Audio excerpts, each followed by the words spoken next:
it's Hailey, and today I'm going to be doing my spring reading guide. So in the springtime, I like to read two different kinds of books. One, I like to read retellings, I guess because it's like spring is all about rebirth and making things new, and it's making old stories new again. I don't know, I completely pulled that out of my ass, but I do like reading retellings in the springtime. There's just no reason for it. And I also really like to read emotionally intense contemporaries. Once again, there's no reason. That is just kind of what I gravitate towards when I'm in my seasonal reading moods. It's so weird. I also really like magical realism for the springtime, but unfortunately there's not a ton of that in YA that I've really liked, so I'm only going to be talking about one of those, 4 retellings, and then 5 emotionally intense contemporaries. So without further ado, let's dive in. So first up, for the magical realism, we have The Strange and Beautiful Sorrows of Ava Lavender by Leslie Walton. This is perfect for the springtime because it is all about a main character who was born with wings, and it's all about her life.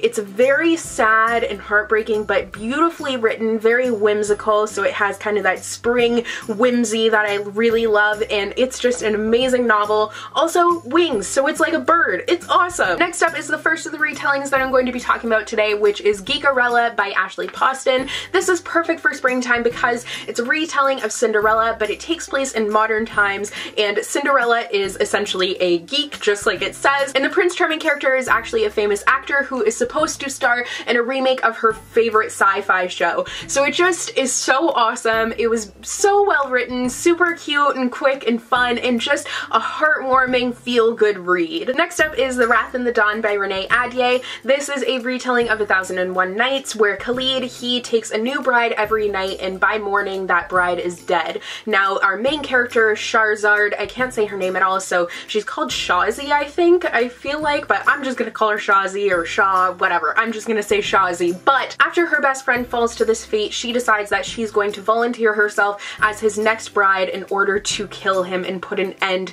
to the terrible things that he has been doing to all of these women. This is a perfect retelling for springtime. It has, once again, that beautiful lyrical writing that I just love reading in the springtime, really anytime, but spring is perfect for it, and I just feel like the hot kind of desert vibes that I get from this are really cool for the spring. Next up is Splintered by A.G. Howard. If there was ever a time to read an Alice in Wonderland retelling, I mean all the time is time to read them, but springtime especially is perfect for them, and this one I think is the perfect one for springtime as well because it deals with like bugs, so that kind of gives me spring vibes, but essentially the main character of this novel, Allison, she is actually a descendant from Alice, the original one who went down the rabbit hole, and everyone has been telling her she's crazy and her mother is crazy, but she soon finds out that she's not crazy and she ends up in Wonderland. But it's not the Wonderland that you read about, it's a very grotesque reimagining of it, which is so cool. I love the creatures and the fact that it's taking Wonderland and really twisting it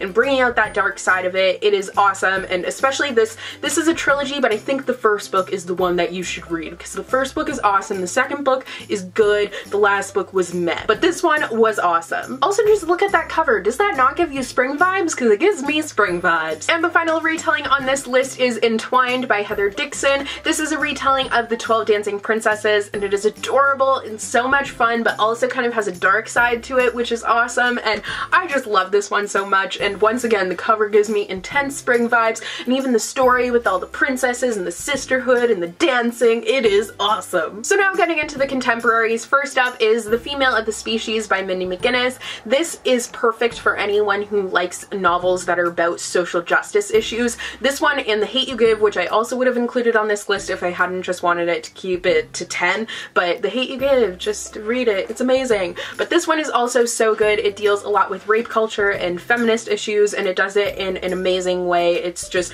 all about female power and all the things that girls go through on a daily basis.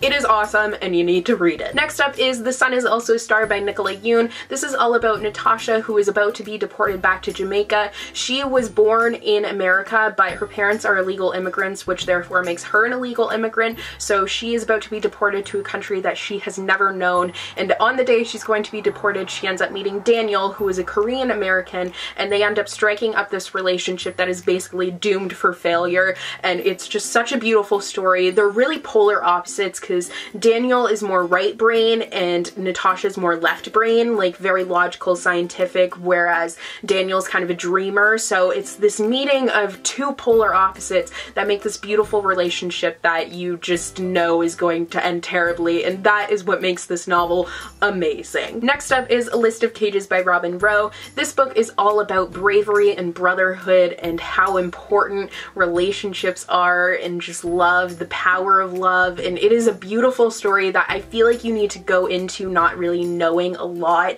It's just so great, so heartbreaking, and oh my god, it's just amazing. I read it so quickly because I wanted to know what was happening to these characters. I cared for them so deeply, and I think you really will too. It's just such a great book, and I highly recommend you pick it up. Next up is History Is All You Left Me by Adam Silvera. This is all about a boy whose ex-boyfriend and former best friend has just died tragically, and the only person he feels like he can turn to in his time of grieving is that ex-boyfriend's new boyfriend. So they end up striking up a relationship, and it's just a story all about their grief and their grieving process and trying to come to terms with everything that has happened and trying to really become new people without this person who they were so used to having in their lives. It's just a beautiful story. Honestly, it was so heartbreaking, so well done. I just felt like my heart was being squeezed the whole entire time, and it was just, oh, such a beautiful story, but so sad. And the final book on this list is I'll Give You the Sun by Dandy Nelson. This is a beautiful story about two twins and their relationship.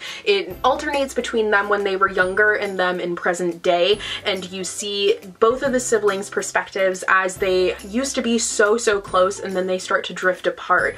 It's beautiful. The writing is very metaphorical, but it's very beautiful at the same time, and it really works for the story, and I just thought it was an amazing book. So those are all of the books on my spring reading guide. Let me know if you have read any of these books, your thoughts on them, or let me know what books you like reading in the springtime, like what your kind of genre mood is during spring. I don't know, but yeah, I hope you guys enjoyed this video, and I will see you guys in the next one. Bye!